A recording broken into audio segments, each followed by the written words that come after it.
Hi everyone,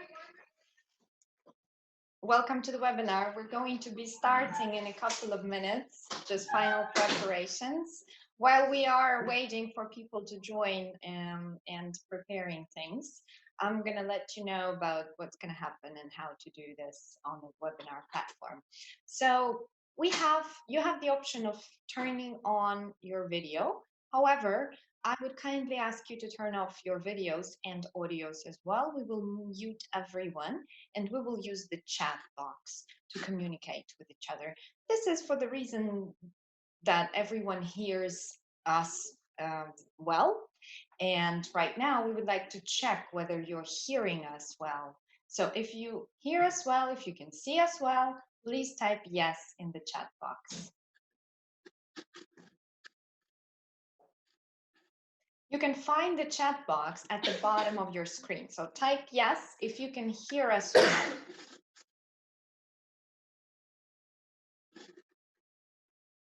Okay, yes, we see lots of yeses. Great, everything's working. Perfect. Perfect. Okay. I'm going to just repeat it again. If you could please turn off your videos and your audios as well. We don't need the videos at this point.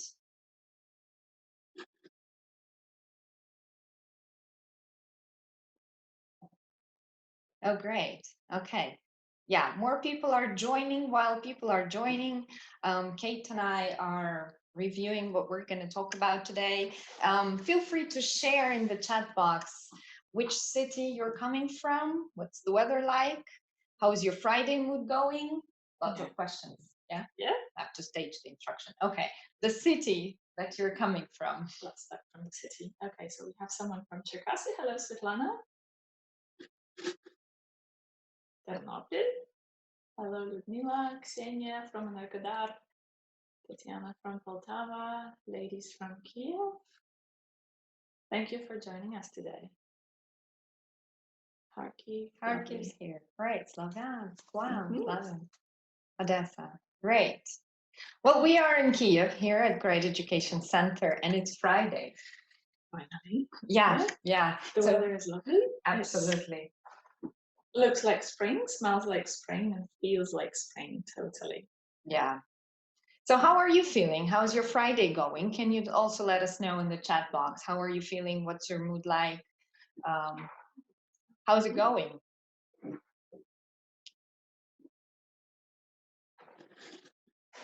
Chilling. Oh, great, Olga. Chilling, that's nice. Yeah. Good for a Friday afternoon. Great mood. Perfect. Hi from Karamchu. Chilling is nice because we both have to work tomorrow. You have your classes and I have CELTA. So the weekend is slightly shorter. But we're a little bit jealous. A little bit jealous. But of course, working is great. And we love what we do. Yeah. Okay, I guess we're ready to start. It's 2 sharp. Just a quick comment about the platform. So we're using the chat box to communicate with each other. We're going to read your answers. We're going to ask you some questions. So please be active and please type whatever you think the answers are or whatever you feel like asking us. At the end of the webinar, we're going to leave some time for questions and answers, and please be ready to ask us anything you want. You will receive the email with the certificates and the recording and the presentation and some useful links to the materials that we're going to talk about today. So we hope we all are going to spend a productive hour together. Thank you for being here Friday afternoon. We appreciate it a lot. We had lots of people registered for the webinar, and this is the second day we're doing it. We're doing the same webinar. Yes. So let's get going. And we're going to begin with the overview of the session. This is a brief outline of what we're going to talk about. And the topic, as we know, is gamification. We're going to look at some beliefs, and we want you to share yours as well about gamification in English language teaching, as it's quite a popular term and word used very often. now. Some common myths that we have heard, read, collected from our experience and talking to colleagues around Ukraine and outside. We're gonna look at different kinds of gamification and how it can be applied in our classroom. We will also talk about the gamification framework, the set of steps we saw on a resource, and we took it as the idea that could be implemented in your teaching practice. And then we're going to have some practical suggestions. We're going to show you some suggestions on how to do that in your current teaching practice. Let's begin with, again, saying who we are. So, a brief introduction. Anna and I have been working together for Great Education Center for how long now? Together, a year. A year, yeah. Wow, it's a year. And we love telling this story. Before that, we worked for 2 different companies, and we met at ITEFL, I think it was ITEFL, years ago, and we liked working each other. We thought we should do things together, and since then we've had a couple of projects. And last autumn we ran a webinar, which we really enjoyed, and we had some really good reviews. So we thought, why not do it again? Yeah, and we should do that again. So in the webinar today, we're going to be sharing some ideas and tips on gamification, and Anna will be talking about those from the perspective of the world of the English language teaching, while I will be talking about examples from the other areas of life, including learning, including work, including playing computer games. But we'll try and link all those things together and see how those things can help you in your English language teaching. I'm just going to briefly add what we do here at Grade. Kate is the director of Teacher Training Center, and she's the Celta and Delta teacher trainer. She prepared me for Delta Module 1, which I'm grateful for, and I passed thankfully to her, thanks to her. And she also is a CELT-P and CELT-test trainer. She trains the trainers. She's the speaking examiner. She's the author of a book and lots of other great things there are to tell about Kate. And Anna is a business development manager at Great Education Center, which means that all of the work I do and my colleagues do would be impossible without Anna, because she looks for ways to develop the company, looks for new projects, starts them, does them, and does a really great job. So that's all I do. Thank you. Thank you.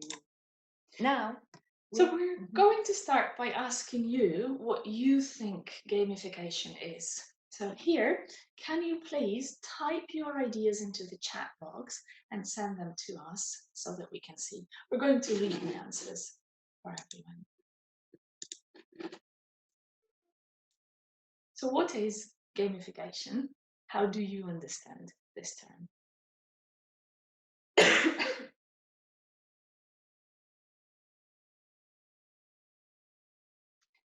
Using games for studying, okay.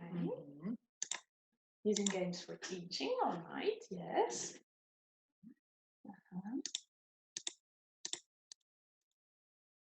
Anything else?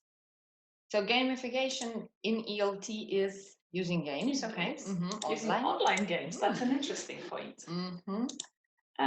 The way of communication with students, that's interesting. An approach to teaching English, yes, in a way. Adding various kinds of games while teaching, games for checking understanding, okay. So we had a similar situation yesterday when we asked this question, and the answers were quite unexpected. So we thought we'd have to do some talking about it.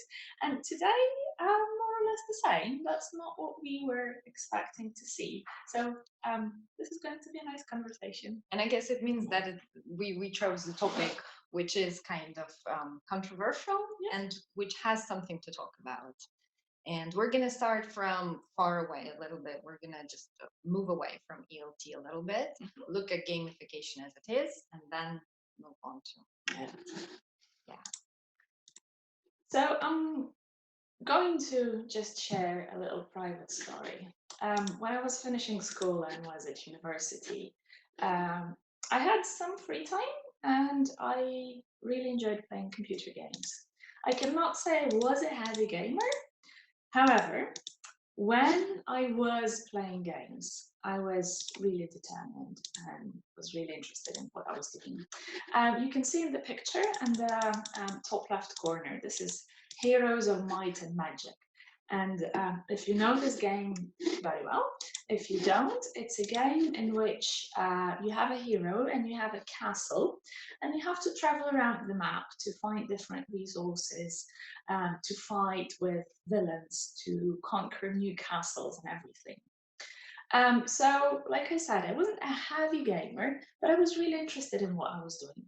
And I was spending hours actually researching how to play this game.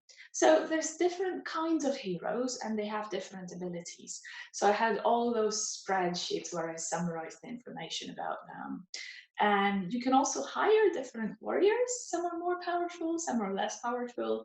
And you have to really know what you do in order to win the game. Actually, not to win the game, but to move through the game, because the further you go, the more interesting things you see. So that's what I was doing when playing computer games. However, in my school and university life, I was not that determined to research what I was doing. Obviously, there were things which were interesting for me. But when we were doing things in economics, which involved spreadsheets and researching things and calculating things, I didn't see the purpose, I didn't see the interest in doing that. So I was not that determined. And that's one area. And the other area was that when playing this computer game, I was really interested in exploring as much as possible. So I was walking around the map, going into new places, dangerous places, trying the new villains. However, in real life, I was not that adventurous. I was going to all in the same places, ordering all in the same food, buying the same things, cooking the same things for breakfast. And surprise, surprise, I'm not the only one who is like that. Researchers have discovered that quite a lot of people who play computer games are like this. So they have two things. They spend a lot of time researching how to progress through the game, how to enjoy the process, and why they are more adventurous in the game world rather than in the real life world. And so there was quite a lot going on about 30 years ago, which is even before I was playing computer games. And there's this researcher, Charles Coonrad, who explored those concepts behind playing computer games and how they can be implemented into work to make work more enjoyable. So he asked himself, why is it that the people work harder on their hobbies, recreation, and sport? They invest more money, they spend more time, they spend the energy on this and not work, while work brings them the money and brings them quite a lot of other benefits in life. And so he was doing quite a lot. And we're going to share his findings at the end of the webinar. The other researcher who studied this concept quite a lot is Yu Kai Chu, who's a Taiwanese guy who noticed the same things in himself and wanted to see how he can take the concept of gamification from computer games and put them into the other area of life. And today, we've all been there and we've all experienced gamification in various parts of life. So if you are on Facebook, for example, you will see the top fan badge, which is in the top left corner. This is the badge you get if you comment on the posts for one group or one page a lot. We've all, or a lot of us, have been part of Swarm, which is kind of an app where you check in when you go to different restaurants, schools, whatever. You can leave reviews and you get little coins for that, and you get badges, and you can become the mayor. And it's just interesting. The whole process is nice. And even a more serious network, LinkedIn, which is the top right corner, has some elements of gamification in it. So once you start your own profile, you see this bar which says how strong your profile is. And the more information you give, the more filled your profile is. And at the end, you get this nice little tick which says, wow, well done, completed. So we've all experienced it, whether we want it or not.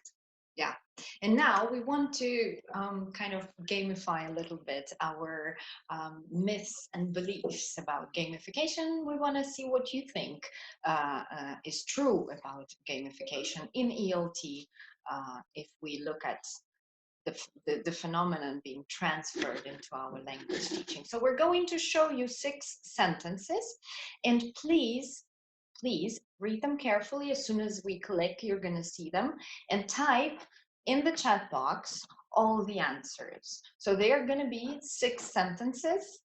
So we will type 1T, 2F, 3T, and so on and so forth. Okay?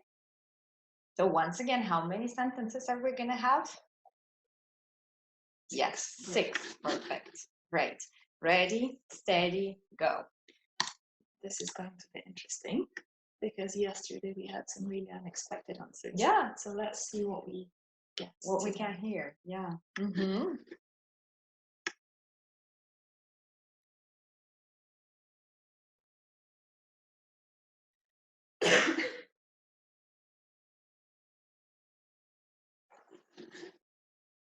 Okay, so we start seeing some answers. 1F, okay, 1 false. All right.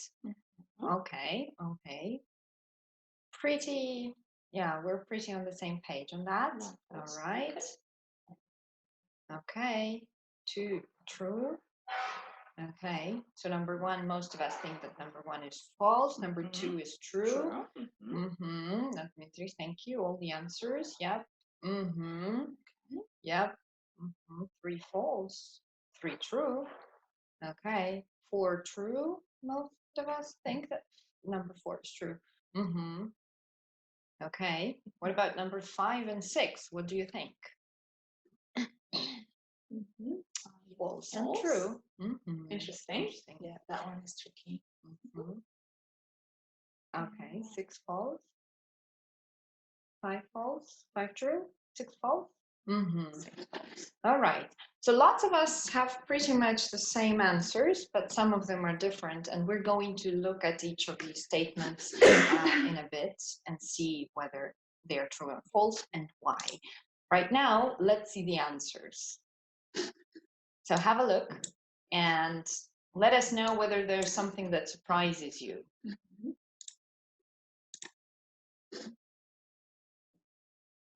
Have a look at the answers. Let us know if there's something surprising, something that you didn't think was this way. I think numbers 2 and 5 are quite similar. They actually kind of contradict each other or maybe complement each other. And we're going to explore that further a little later. Yeah, so we're going to take those false statements and look at each one of them from the perspective of them being a myth. And then the other 2, which are right, which are true, they're going to be then linked to the things we talk about. So let's look at myth number 1. And this is that gamification can only work with technology. And as Kate's story goes, yes, gamification was about computer games and games online for a long time, but then it started drifting and shifting into other areas of life and education as well. And therefore, right now, we have lots of great applications, lots of tools online that can help learn a language. And we have some examples here. The logos or the icons of some of the most popular apps and programs that you can use when teaching or learning a language. Can you have a look at the apps? And can you let us know in the chat box which ones you have used, which ones you haven't? And then perhaps you want to comment on one of those. Perhaps you love ClassDojo or Quizlet or Kahoot. So Olha, says Quizlet. Okay, Kahoot. Yeah, those are the two very popular apps. Fairly easy to use, interesting, enjoyable for the learners, and they do not put too much pressure on them. Edmodo is, I think, a more serious app, where it's more about the app and the learning rather than playing the game. So they have tiny little elements there. Yeah, we're seeing that some of us are saying that you have used some no. Well, it's, if you're interested, you can Google those apps and explore. Lots of them help in terms of connecting teachers and students, or reviewing the language, or increasing student motivation and increasing control, maybe even. Yes, but as Kate said, some of them are more serious and the others are not as perhaps serious in the first sight. Lots of teachers in Ukraine use Quizlet and Kahoot. Those are the great resources. Maybe it does require some kind of preparation at the beginning, and getting to grips with technology is always something we have to go through. But generally, those are the things that can help learning and teaching.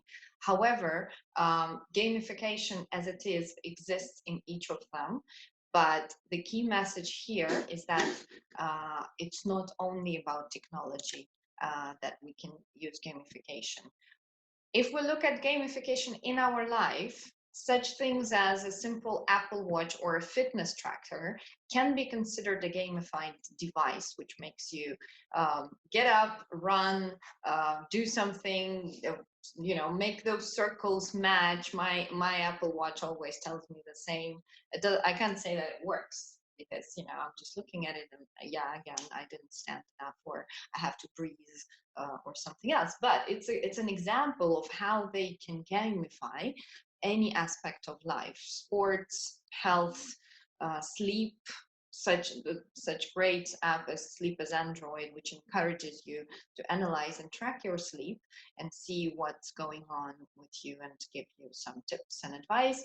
Drinking water apps. I'm sure you've heard of these tools that you can use if you want to make yourself drink more water, and it will just keep popping and telling you, drink water, drink water. You can just press, okay, I drank water, but then you don't. There are tricks. There are tricks in each of them. The question here, I guess, is why is it important to gamify those experiences? Why is it important to gamify drinking water or making enough steps a day if we can kind of keep control of that as we go through life? And I think I'm going to just jump ahead a little bit, but the answer which the scientists have discovered is that this gamification helps increase motivation. So remember our first question, what is gamification? It is obviously about playing a game. However, the whole idea and the concept here is motivation for doing things. So I'll give you an example from English language teaching at this point. In a lot of cases, we assign some kind of homework to our students, let's say writing homework. So they do that, whether they try hard or they don't. And then later, next lesson, we come back into class and they give us this homework. And there's two things we can do. First is we can say, okay, thanks very much, I'll check it and I'll give it back to you next time. And the second one is to sit down immediately and check their writing and give very brief feedback. It doesn't have to be thorough checking, it doesn't have to be thorough feedback, but at least something. So what they have discovered is if we say, thanks very much, I'll give it to you next time, our brain says, okay, done, thank you, goodbye. However, if we give and they receive immediate feedback, their brain releases dopamine, which is a hormone which is responsible for motivation. So giving immediate feedback is one of the very important parts of gamification, and it helps maintain and grow the motivation. So in the drinking app, once you've drunk this water, you kind of, I think, get this nice little purse and filled, or you get a nice badge if you've done enough steps and things like that. That's the feedback, and that's what increases motivation.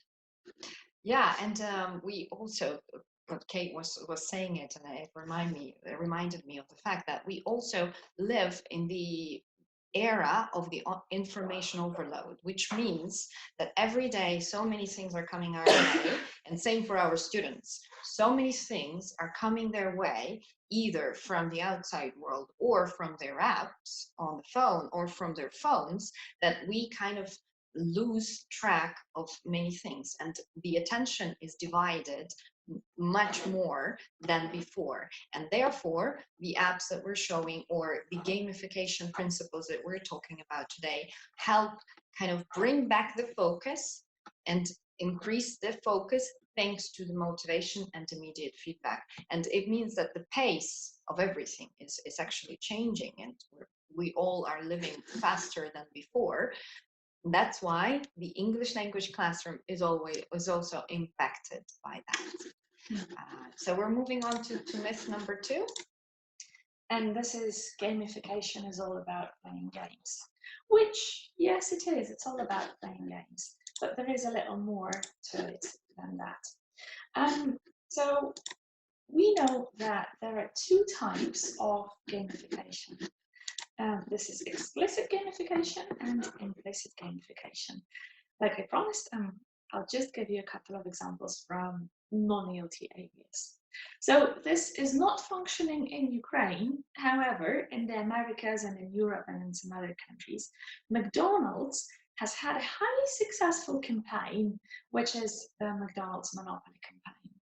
It goes like this. You buy different products from McDonald's and you get different cards. So sometimes you get the money, sometimes you get streets, sometimes you get the stations or the airports, all of those little things which matter in Monopoly. And of course, the more you own, the more you can do. And they even have some valuable real prizes. At some point in the past, there was a big discussion about that, because they were saying that this is how McDonald's motivates the people to buy more, because they were giving more expensive cards and more expensive menus. And whether you want that menu or not, you're going to buy it because you want this expensive card. So they had to completely change their strategy. And we're going to discuss this a little later. There's also implicit gamification, which does not require you to do more of something in an explicit way in order to get a reward. So an example is the LinkedIn profile, which I already mentioned before. You have the fields which you can fill in, and you give some sort of information. And the more information you give, the stronger your profile is. So you get this nice little tick. This does not give any immediate reward or any monetary reward. However, it helps motivate and helps as we go.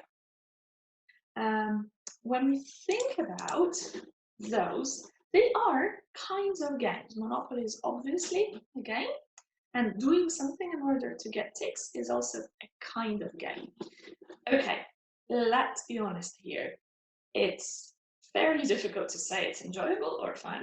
However, we've all had those cases when, you go into this teenager's class and you think, okay, I need to do this dictation. So you walk in and you say, hey kids, today we're going to play a really, really fascinating game. And we make little changes, little tweaks, which Anna is going to talk about later from her experience and from her examples.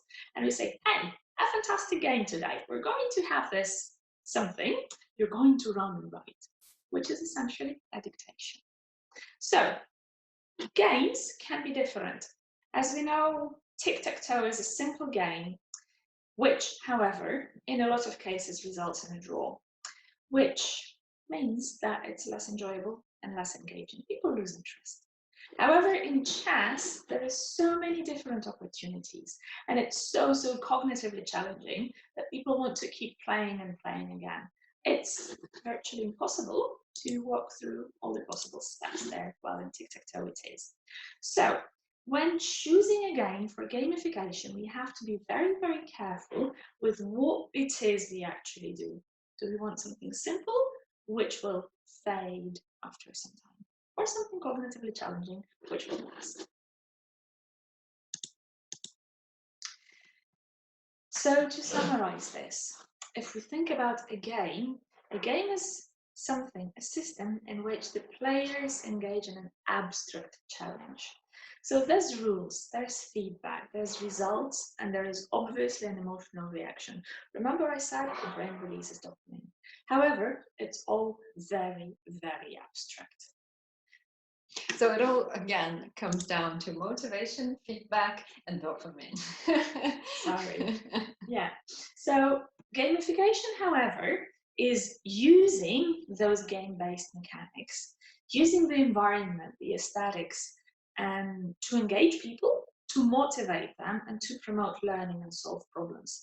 So it's not playing a game for the sake of a game. It's playing a game for a real, bigger purpose. And here I'm jumping ahead a little bit because this is the third myth we're going to ask. Yeah, the third myth are about games that are used for learning purposes being more fun than purposeful. And the reason why we think that is because Kate had an experience, yeah, with Riddle. Yes. And then the Celta course as well. Right. When we talk about games and games being about fun and being about purpose, there's this little trick, this little quest, if you like. You can see on the screen that there is a candle, there are pins, there is a cardboard box and matches all on the table. And the task is to stick the candle to the wall, however, so that the wax doesn't drop on the table. And how do you do that? So without a lot of discussion, I'll give you the answer, just to clarify all the possible ideas. So that's how you do it. That's the most sensible way. And researchers did this experiment with two groups. One group, the people were promised $20 each for completing the task first and successfully. And then the second group, the people were not promised anything. The people were told, hey, we have this nice little challenge. Do you want to see if you can do it? Do you want to see if you can challenge yourself? And the surprising result was that the people who were not promised any monetary reward coped with the task better. Actually, I think it was about 3 minutes faster. So this got the people thinking about the importance of reward, how it should work, and how it should function. Thinking back to my school times and university times, we saw gamification and we saw this in a lot of different ways as a tool to create more meaningful experiences. So you might remember this little card game, Magic the Gathering, where little kids, we all used to have those cards and different cards with different other cards and things like that. So I observed quite a lot of teenagers and quite a lot of people back then who spent a lot of time, not spent a lot of time, but simply knew what each card meant, what it beats, what it complements, how to work with it. So massive files of information. However, if you ask those children to memorize let's say, the table of chemical elements, either they don't, or they forget about it very easily and very quickly. And the idea here is that when learning this table of chemical elements, the purpose is to simply pass the test, and it kind of fades immediately after it's done. However, when playing Magic the Gathering, the children are enjoying the experience so much that they want it to continue. And if possible, we all want to enhance our experience. We all want to make it even better. So we look for ways, we get this information, we store it, we analyze it, and we look for ways to improve what we are experiencing. So in games, the purpose is to enjoy, the purpose is this motivation. With the table of elements, the purpose is to tick a box, which brings us to a very important conclusion. When a person is trying to do something for free, the activity is looking for creative ways to do something. And this makes it easier to find a solution, whether it's right or not. In contrast, when we are offered a reward, it kills the whole idea of enjoying, creating, being inquisitive, and being creative. And we are doing the task for the sake of getting something. When we were talking about it, we were thinking about how it's implemented in various aspects of what we do here at Grade. And Anna and I realized that this is the kind of thing we have on CELTA. So if you've taken CELTA, you will know that with us, every single lesson you teach is graded, but there is only 2 possible grades. It's too standard or not too standard, which is basically a fail. It happens for a variety of reasons, but it basically means that, you know, the person has not done enough. So on CELTA, this 2 standard lesson is some sort of acknowledgement that the person has done enough. However, there is no direct reward. There is no A, B, or C. And therefore, people do not look for ways to accomplish this A, B, or C. They look for ways to make it creative, to make it enjoyable, and to work with it. And this brings us to myth number 4. And we're talking about games being repetitive and boring. Before we go on to talk about games and activities and why they could become boring, could you let us know in the chat box whether you've had or you've experienced a situation when your students were bored of a game, or perhaps they were not happy to play it, they were upset. Could you just share a quick note, what happened with your students, whether you've had it or no, what happened to the students and what their attitude was? I think we all had that kind of situation in which we give a simple activity and the students say, teacher, why do we have to do it? Which is a signal for quite a lot of different things. And same can happen with games. For instance, the tic-tac-toe game, which I mentioned earlier, if we play it all the time and it's repetitive, students might simply lose interest. Yeah, I've had situations when my students were like, oh, flashcards again, matching, you know.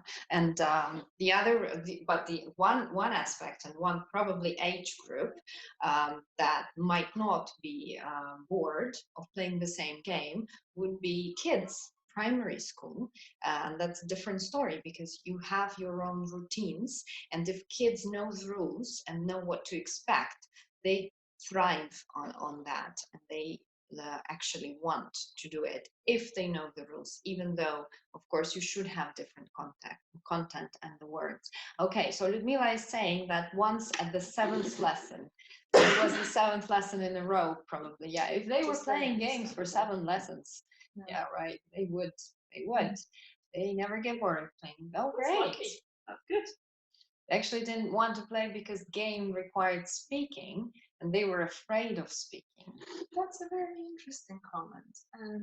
Occasionally it happens so that we can try very hard and we can get very interesting games. But if the students aren't ready, they aren't ready.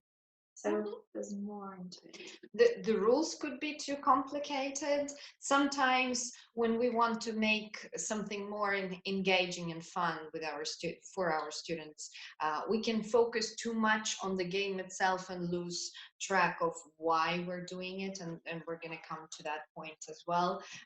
Sometimes students just don't perceive games as a good way of learning a language. I've had students like that in my upper intermediate class who said, well, I'm not going to play games. I'm not here to play games. However, I'm going to show you later the examples from a business advanced group.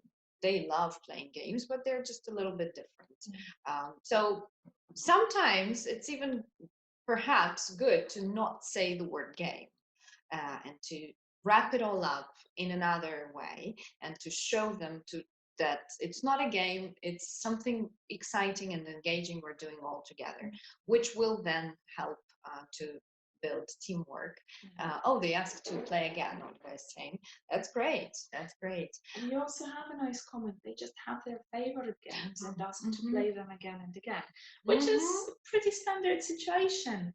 But we believe that there's always a reason for things happening the way they are happening.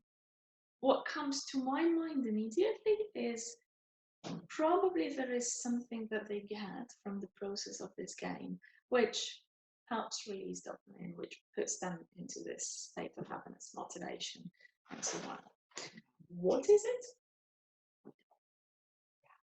What is the difference between a game and an activity? What do you think? We have it on the slide here. A game versus an activity. What do you think the difference is? Let us know in the chat box. What is the difference between a game and an activity?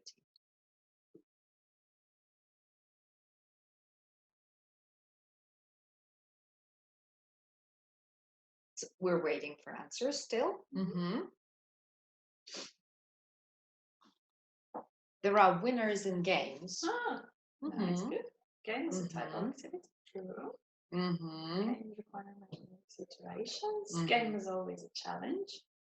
Rules, competition, some really, really nice ideas there, looking from different perspectives. Yeah. And there are tasks in the lesson, in any course book that can be turned either into an activity or into a game. And yes, there are certain attributes to a game being a game. We've seen some examples here, rules, perhaps some kind of competition, but not necessarily and not always, and some other things we're going to mention soon. What we want to actually stress here is that games are fun. They're not boring if we put them in the right way, but we should, as we like to say it, we should all have serious fun in our classroom. This was the saying that Olha Madilos mentioned, a speaker I've listened to many, many times. And I love this expression, serious fun, which means that we are engaged, motivated, dopamine, and things like that, but we still are serious about the language, and we don't just do boring exercises, we don't just open the gaps, but we have fun with the game.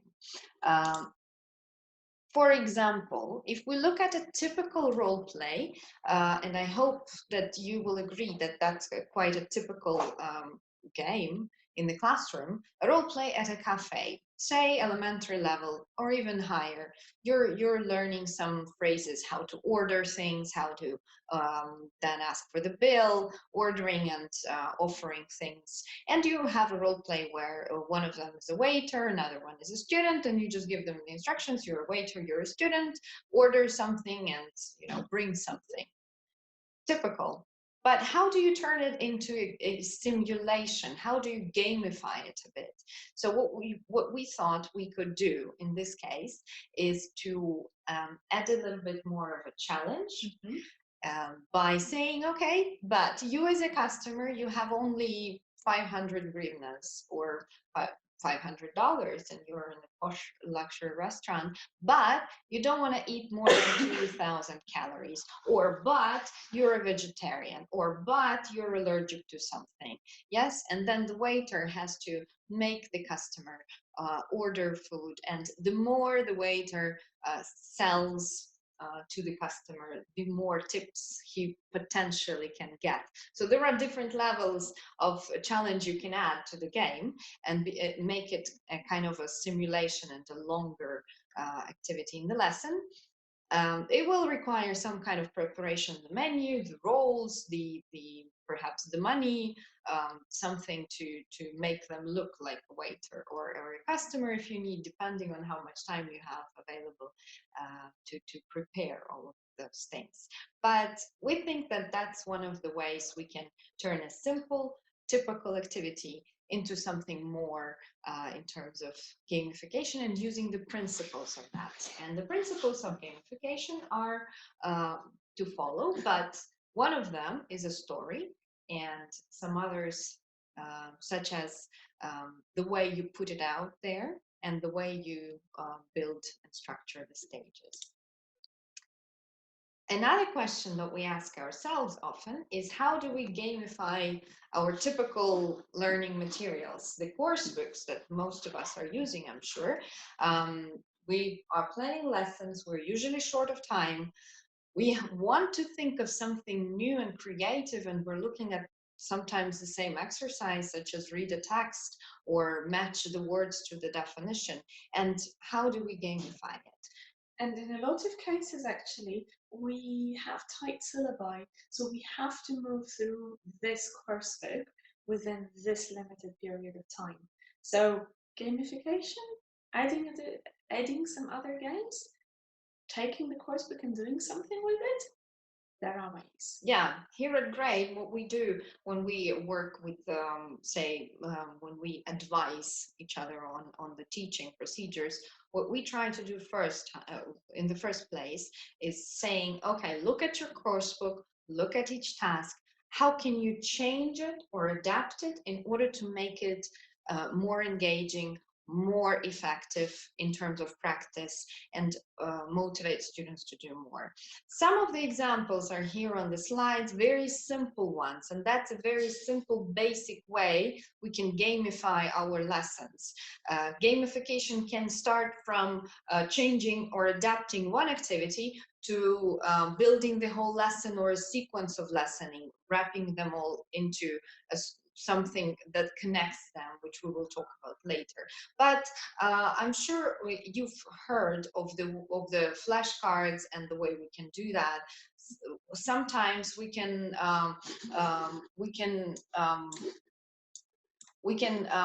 engage our students into doing the same set of tasks, just like in the course book, but we're gonna, for example, hand out letters to them every time they do something right. And at the end of the lesson, we can ask them to put the letters together, and then they will make up a word. Maybe not even do something right. After they complete the task, you hand out letters. Yeah, because it's not always about getting it right. It's more about motivating them and adding a little spice to everyday process, everyday work. It's important to praise an attempt as well, because for some students, an attempt is already a very big step. And while we're talking about those little rewards, remember we said that when we get a reward, it kills the whole purpose of creativity. So the thing Anna mentioned with letters is actually very sophisticated. So in the past, with my young learners, I was using the system of flowers. So like once they do a task successfully, they get, the flower petal, and at the end of the lesson, they get a full flower, and so on and so forth.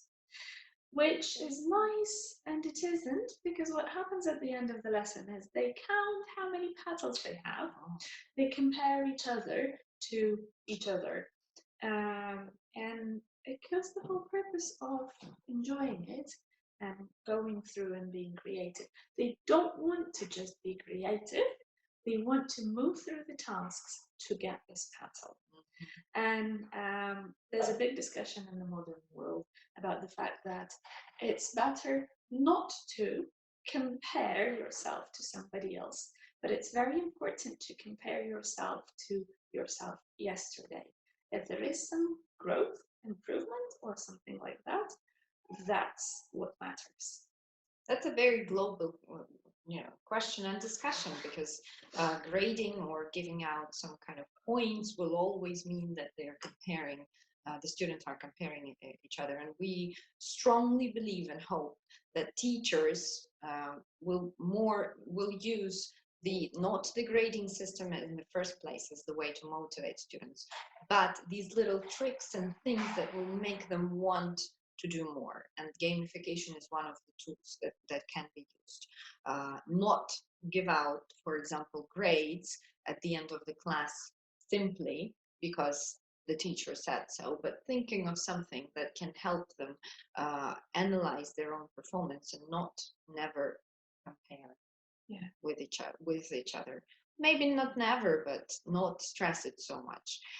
If we look at the pages here, the course book, that's actually upper intermediate Empower. I've taught the same class I mentioned before. There was a lesson, and it was kind of fourth unit, so we started and we worked for some time. And one of the ways that I mentioned would be to give out letters for the tasks we completed. The other way that we could kind of connect it all together would be to say that, okay, today we imagine that you have won a lottery. Not even imagine, we say, okay, guys, today you all are winners. You have won a lottery. You've won $10 million. But in order to get your prize, you're going to have to do some tasks and make some steps, and then you will get your money. One of the ways of saying it. It could be fun, it could motivate students, or it could just add some kind of a fun, humorous element to the lesson. There are other ways that you can do, that you can use to just gamify whatever there is in the course book, starting from cutting up again in the reading section, cutting up the words and the texts, doing a jigsaw together with students, and then extending it to their own lottery winning game, and then putting it all together with use to and would, and using it as the wrap-up activity, using it as the story building task in order to share with the world their the amount of money they won. So lots of ways, and it's more about the way we're thinking than about the set of games there are in, say, reference books or resource books as well. So what we have set as a task for ourselves today is to make teachers, make everyone who listens to this and comes to the webinar start perceiving gamification not as the set of activities, but as the way of thinking, how to gamify everything we work with on a daily basis. It doesn't mean that we have to gamify everything. There should be some serious work, of course, but it's not only about playing games, for sure. That's an example, two examples. Those are the two examples of my business advanced class. And the question is, how can you gamify business advanced class when you're talking about marketing, investment, leadership, and things like that? But luckily, I have a great group that's open to experiments. And for some reason, we end up laughing every lesson at some things, although we talk about serious stuff. And there was a lesson at the end of the term when we it was the middle of the semester, but we had to make it kind of draw a conclusion before we moved on to the next part of the course. And we don't have formal tests as it is usually done in the courses and in the course books, but we needed to wrap it all up together. And what we did was a kind of a simulation, the gamified revision lesson. And personally, I think that revision lessons are one of the hardest to make more interesting and fun, because you always have so much material to revise. You have all those exercises, and you don't want to spend the whole hour just moving from exercise to exercise, and you keep looking for things. So what we did was I told them, okay, guys, so imagine that you all are part of the same company. And today, this lesson, you're going to be all part of one company. Think of the company you all want to be part of. And they came up with Google, of course. Yeah, there were some other options like Nike, and I think there was something else as well, but Google was the top. So we chose Google.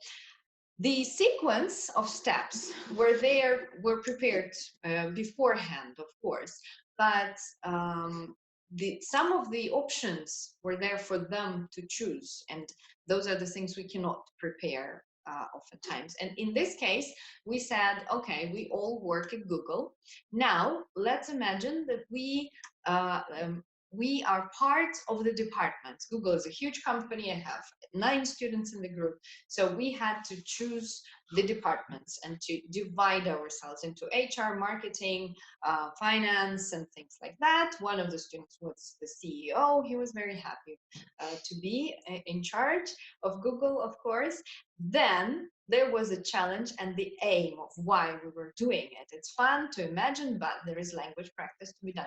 So we had to come up with the problems there are at Google.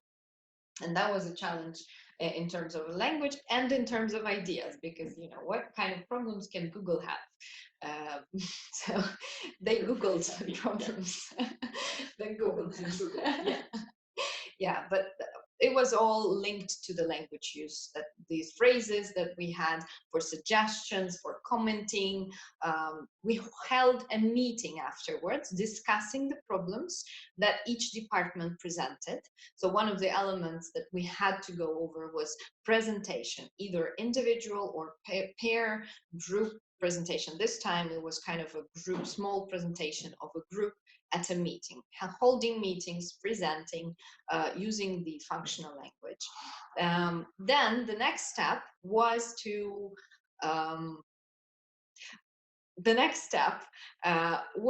come back to the departments and select the most important issue they're all gonna vote for and solve together. So they've enumerated many issues. Then we selected one, which links also to problem solving, to collaboration. They had to negotiate and prove their point, why this is the most important one to work on.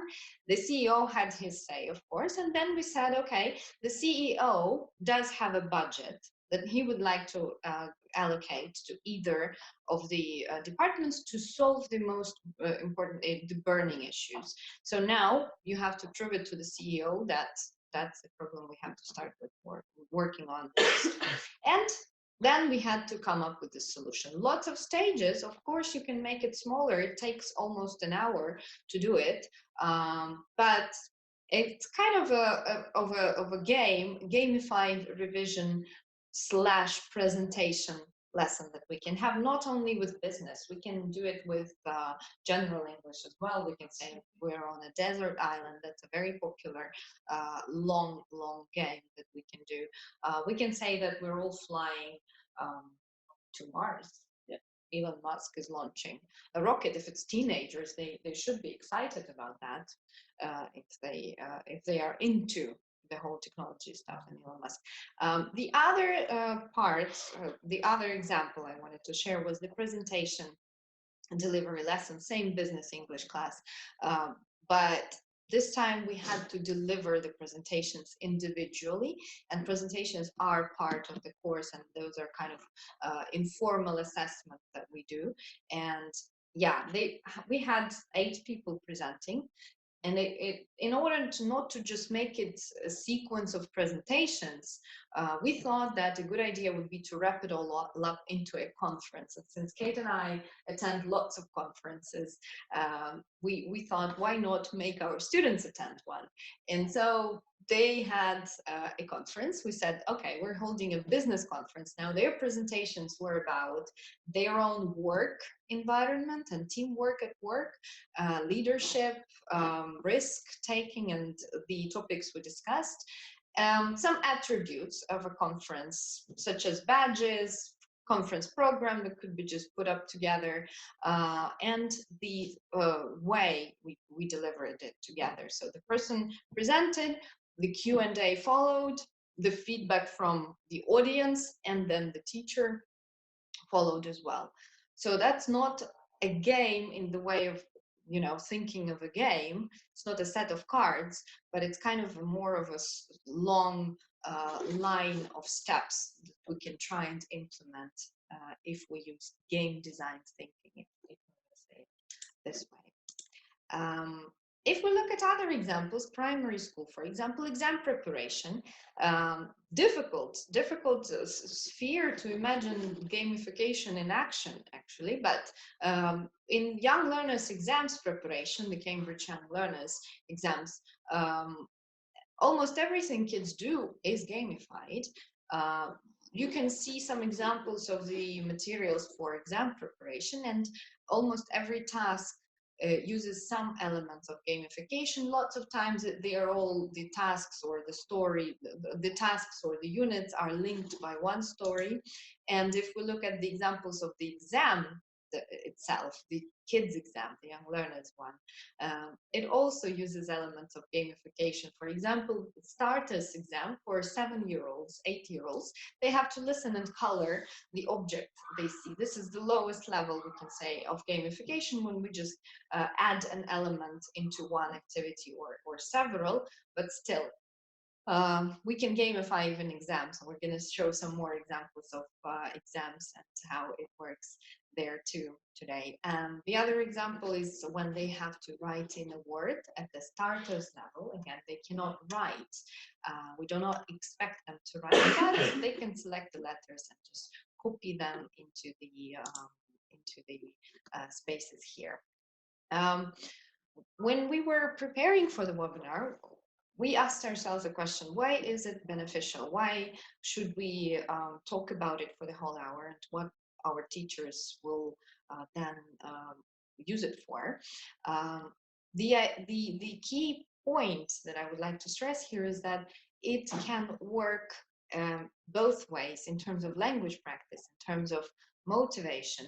It can work with any level, it can work with any age, and plus it adds the element of critical thinking, problem solving, collaboration, even digital literacy skills if we use some online tools, of course. So 21st century skills as well are there. And we don't necessarily have to call it a game.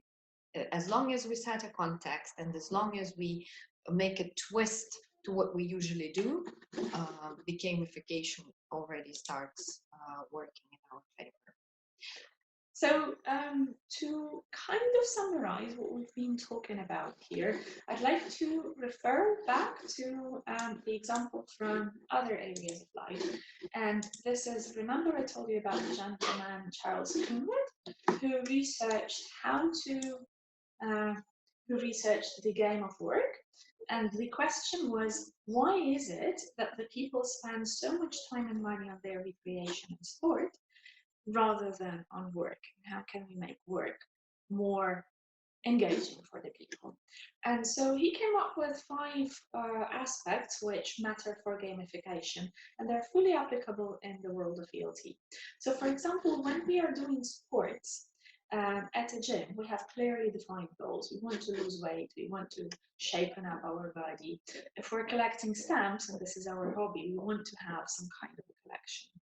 At work, it's not always possible because we normally have some sort of salary which we work with. And same works in ELT.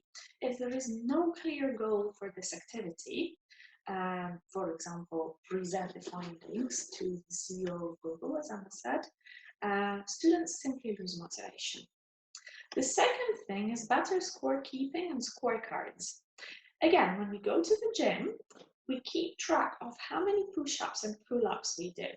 And this is very clear, very evident, and there is even a coach who does that for us. At work, how do we keep track of the number of tasks we do? Do we make little notes? It's not always evident. And same in ELT. We can work through lots of different tasks in a lesson. However, if we make it meaningful, if we make it visible for the learners that this is the number of tasks they've done, remember, praise the effort, give letters, it becomes more motivating for them. The third aspect is more frequent feedback. Again, in the gym, we get the feedback from the coach, whether we're doing something right or not. We also get feedback from our body, because our body tells us, okay, that's enough, I don't want any more push-ups. At work, it's not always very easy to get feedback. Same in English language teaching, especially with larger classes or with quieter students. It's very easy to forget that they also need some attention. And it's very important to keep giving feedback to them. The thing it links to is number 5, I'm going to jump to that, is consistent coaching. Coaching being when we compare each other when we compare ourselves to ourselves yesterday, and we know that today we can do more of something, we can do a new thing, it's very important to get feedback from the teacher which says, here is what else you can do, and here is how you can do it. And this is the beauty of this kind of feedback, and this is the coaching, giving students other tools. And finally, a higher degree of personal choice of methods. When we go to the gym, we can choose what we want to do, what weights we want to lift, which of the treadmills we want, and so on. At work, in a lot of cases, we have repetitive tasks. And the same happens in the English language classroom. We have slightly more repetitive tasks. And occasionally, if we have a text on a yellow piece of paper or a blue piece of paper, this is very downgraded, of course. This gives a little bit of personal choice and increases motivation. This includes having a simple task cut up, as Anna mentioned, the reading from Empower. So those 5 aspects are the things which we think we emphasize as important aspects of gamification, in addition to simply setting up a game. This brings us to the gamification framework we mentioned in our videos and several times today. We basically went through some steps already. What we did, we read lots of things and we researched the findings about gamification as it's merging into different spheres, as I mentioned. And there is a teacher, Elena Perisada, who writes a lot about this framework. She suggested the 3 stages to it, and we thought, well, that's a great idea, and that's what could work. And the examples we mentioned actually can align with that as well. So the first layer is the story. Then we have the mechanics and the experience. So the story is the glue to the whole gamified either lesson or a set of activities, like we mentioned. Yes, and I think, well, some suggestions here would work more with teenagers or primary classroom, like exit out of a haunted house, and then we can use this line in order to just put any activities we want, and we want the students at the end of that to exit or fly to faraway planets or the quest stations. That's a beautiful example for revision. Yeah. So simple revision can be turned into something more beautiful if we tell a story behind it. So for instance, if we simply give our students a page with exercises and they do that, that's less motivating, even if we're giving immediate feedback. However, if those exercises are cut up into little pieces and there are different quest stations in the classroom, and learners have to go to different stations, they have to complete the tasks, they have to check themselves, and once they complete all of the stations, they can see where they are. This can be enhanced with some sort of reward, such as if learners manage to do all of the tasks, they don't get them for homework, or they get part of the test for homework, or something like that. Not essential, but adds a little bit of beauty. The other layer is the mechanics of the game. So when we prepare any game, we have to think of how it works, what the rules are, what the instructions are, and what outcomes we have to have, because we're not gamifying anything for the sake of gamification, because that's a trend, or we're not playing a game for the sake of playing a game. We always keep in mind that we have to ask ourselves why. Why are we doing that? For the language reason. And the third layer is about experience design. Kate mentioned great examples of leaderboards and badges and things that make you want to do it more. And that's about this. Experience design works right now in games and in online education platforms that you've probably also used yourselves in order to learn something new, extensively use this in their approach to presenting and teaching material. We at Grade here are also happy to say that we've started our own online course, and that's the first one is IELTS Academic Writing. Here you will also have the progress chart. There will be a person or a star, the grade the great character, yes, the I star. think we're on Grady. Grady. Yeah. Oh yeah, Grady. And Grady will be happy if you do things right, and he won't be very happy if you don't. And he will comment on the things you do well or on the things you need to work on more. So elements of gamifications are everywhere, even in the serious courses, exam prep courses like IELTS, academic writing, one of the most challenging parts to prepare for when we talk about IELTS.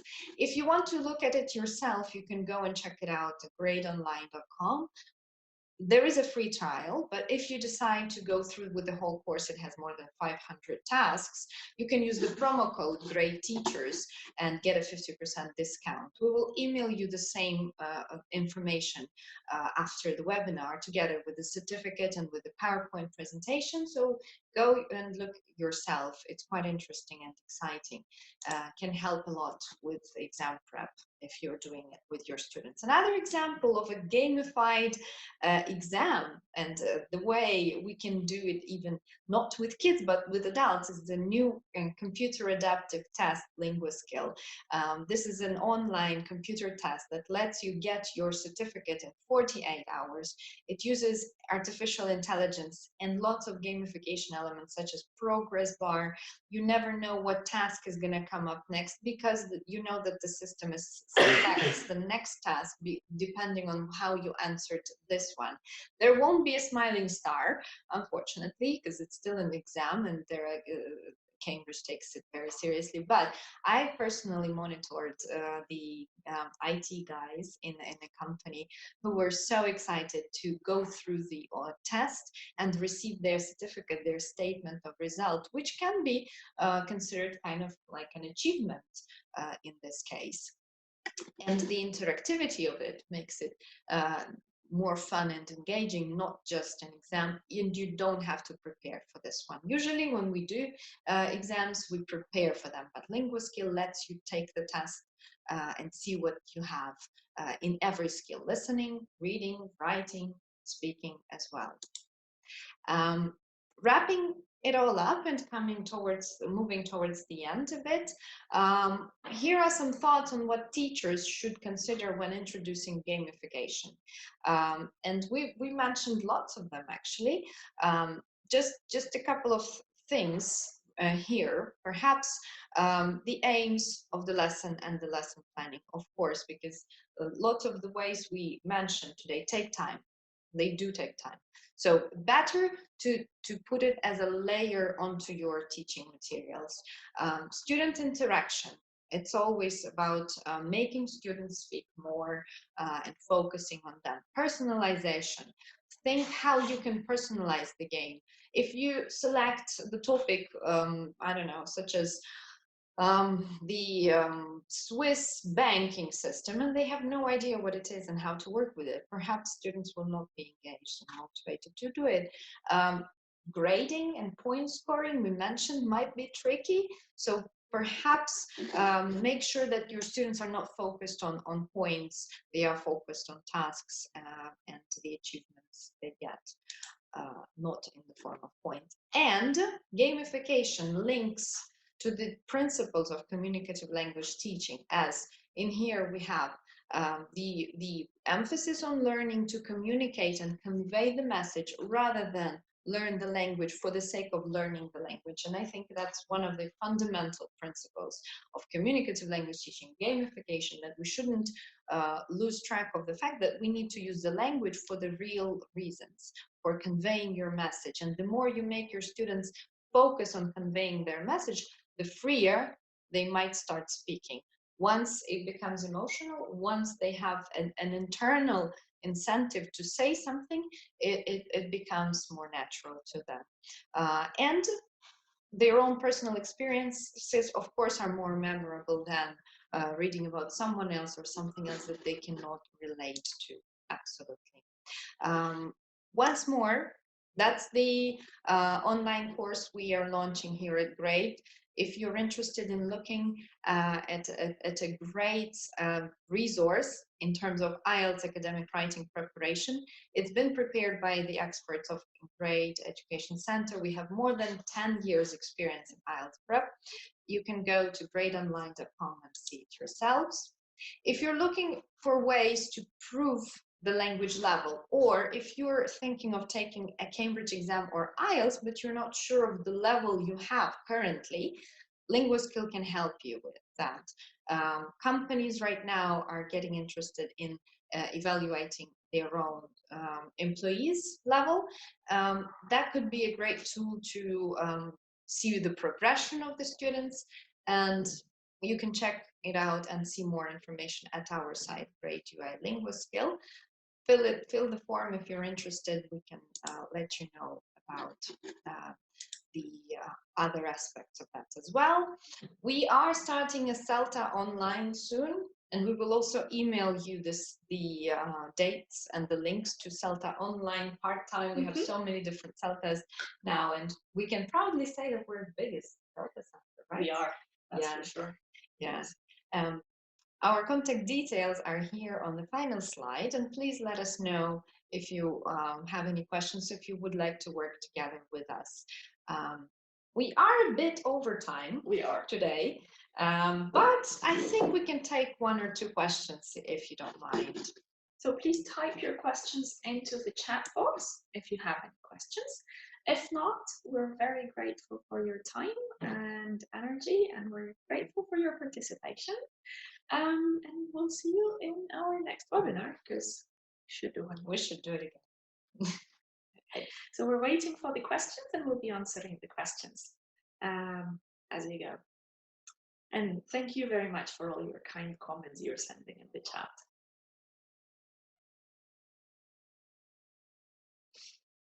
We say that when we don't have questions, it's either everything is clear or nothing is clear. I do believe everything is clear. Yeah. If at some point you feel you have some questions about gamification, exams, CELTA, or anything, you see our contact details there. So please don't be shy, send us an email or call us, and we'll be very happy to help as always. Everything is clear. Oh, great. Perfect. Good. Thank you. Yes. Thank you. Thank you so much. Thank you for your comments. Have a great weekend. You will get your certificate shortly. Give us just a little bit of time. We'll send you the certificate, the PowerPoint, the recording, and all of the useful links we talked about today. I guess we should be finishing there. Yeah. If we have no questions. So once again, thank you very much, everyone, for your participation. Thank you, Anna, for this experience. Thank you. It's been a pleasure. Thank you. Bye-bye. Bye.